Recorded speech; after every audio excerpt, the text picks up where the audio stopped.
Welcome back once again. मैं हूं आशीष और आप देख रहे हैं द लीगल इंस्टेंट। आज के इस पर्टिकुलर वीडियो में हम बेसिकली बात करेंगे चार्जशीट क्या होता है, सप्लीमेंट्री चार्जशीट क्या होता है, चार्जशीट फाइल करने के बाद एक्यूज्ड के पास क्या अधिकार है और पहले क्या अधिकार है, पुलिस चार्जशीट कितने समय के अंदर फाइल कर सकती है, अगर फाइल नहीं कर रही है तो क्या करें, अगर फाइल कर दिया है तो क्या करें। इन सभी चीज़ों को हम डिटेल में समझने वाले हैं। So stay tuned through the video so that you could have a very better perspective over the situation.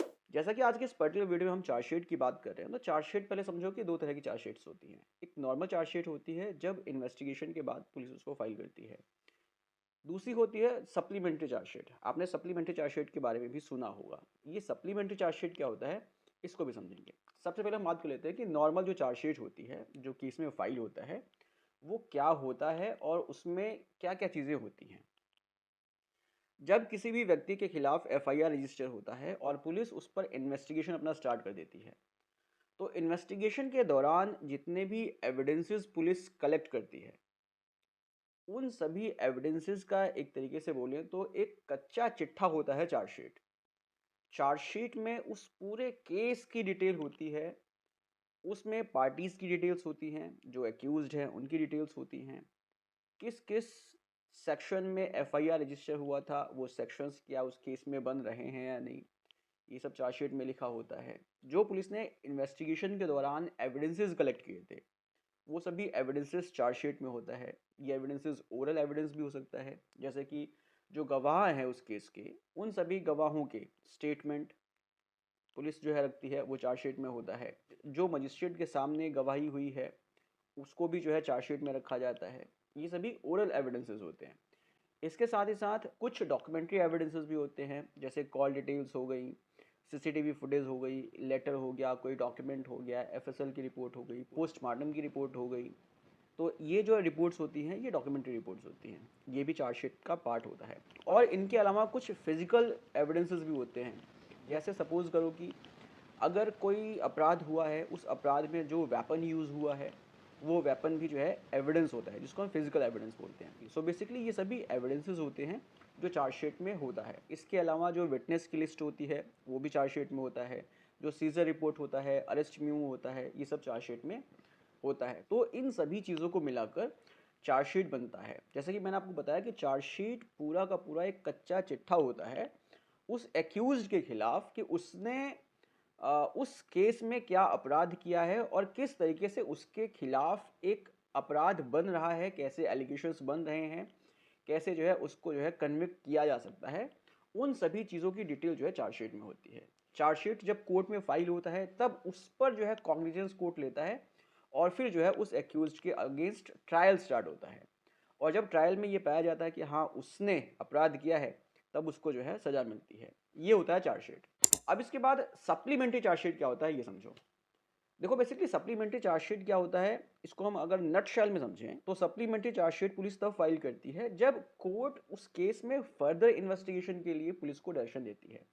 अगर सपोज करो कि कोर्ट को लग रहा है कि केस में अभी और इन्वेस्टिगेशन की ज़रूरत है, कुछ और एविडेंसेस भी मिल सकते हैं, या कुछ अभी ऐसे एक्यूज्ड है जिसको अभी पुलिस ने गिरफ्तार नहीं किया है, उसको गिरफ्तार करने के बाद अगर पुलिस ने फर्दर इन्वेस्टिगेशन किया है, उसके खिलाफ एविडेंसेस कलेक्ट किए हैं, उन सभी एविडेंसेस को और सभी डिटेल्स को सप्लीमेंट्री चार्जशीट के माध्यम से पुलिस कोर्ट में फाइल करती है। तो बेसिकली अब यहाँ पर आपको समझ में आ गया कि चार्जशीट और सप्लीमेंट्री चार्जशीट क्या होता है। अब इसके बाद समझते हैं कि चार्जशीट कितने दिनों में फाइल की जा सकती है। जैसे ही एफआईआर रजिस्टर हुआ, एफआईआर रजिस्टर हो जाने के बाद पुलिस के पास दो टाइमलाइंस होती हैं। अगर एफआईआर ऐसे ऑफेंसेस में रजिस्टर हुआ है जिसमें मैक्सिमम पनिशमेंट 10 साल है, तो उन ऑफेंसेस में पुलिस के पास मैक्सिमम 60 दिन का टाइम होता है चार्जशीट फाइल करने का। अगर कुछ ऐसे ऑफेंसेस में एफआईआर रजिस्टर हुआ है जो बहुत ही हीनियस हैं और इसमें पनिशमेंट 10 साल से ज़्यादा है, तो यहाँ पर पुलिस के पास 90 दिनों का टाइम होता है चार्जशीट फाइल करने का। इसके अलावा यूएपीए एक्ट में या एनडीपीएस एक्ट में टाइमलाइन थोड़ी बढ़ जाती है। एनडीपीएस एक्ट में जो है 180 दिन का टाइम होता है, यूएपीए में भी 90 दिन का टाइम होता है चार्जशीट फाइल करने का। जैसे प्रोविजंस हैं उसी के हिसाब से टाइमलाइन डिसाइड होती है चार्जशीट फाइल करने के लिए। तो ये चार्जशीट की जो है टाइमलाइन है। अगर सपोज करो कि इस टाइम ड्यूरेशन के अंदर पुलिस ने चार्जशीट फाइल नहीं की है, लेकिन एक्यूज्ड को गिरफ्तार कर रखा है, आरोपी को गिरफ्तार कर रखा है, तो फिर इस सिचुएशन में आरोपी कोर्ट में एक डिफ़ॉल्ट बेल फाइल कर सकता है और कोर्ट से बोल सकता है कि पुलिस ने अभी तक चार्जशीट फाइल नहीं की है और उसका अभी ये राइट है कि उसको बेल दिया जाए। अगर 60 या 90 दिनों के अंदर पुलिस चार्जशीट फाइल नहीं कर पाती है तो कोर्ट को यहाँ पर बेल देना पड़ता है, जिसको हम डिफ़ॉल्ट बेल बोलते हैं। सो ये एक्यूज्ड का राइट होता है। अब जैसे ही चार्जशीट फाइल हो जाती है तो यहाँ पर फिर एक्यूज्ड के पास राइट होता है डिस्चार्ज की एप्लीकेशन फाइल करने का। तो चार्जशीट जैसे ही फाइल होती है और उस एक्यूज्ड के खिलाफ जैसे ही चार्जेस फ्रेम होते हैं, तो चार्जेस फ्रेम होने के बाद 60 दिनों के अंदर अंदर उस एक्यूज्ड को डिस्चार्ज की एप्लीकेशन फाइल करनी पड़ती है। अगर सपोज करो कि केस कमिट हुआ है सेशंस कोर्ट में, तो जिस दिन केस कमिट हुआ है सेशंस कोर्ट में, उस दिन से लेकर 60 दिन के अंदर उसको डिस्चार्ज की एप्लीकेशन फाइल करनी पड़ती है। ये उसका अधिकार है।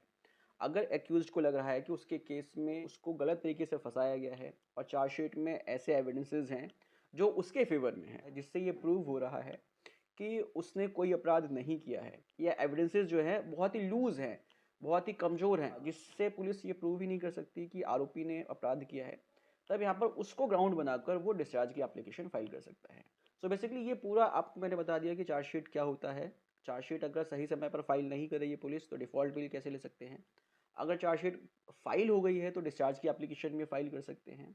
उम्मीद करता हूँ कि वीडियो इन्फॉर्मेटिव लगी होगी। अगर इन्फॉर्मेटिव लगी तो उसको शेयर कीजिए। मिलते हैं नेक्स्ट वीडियो में। Take care, bye bye.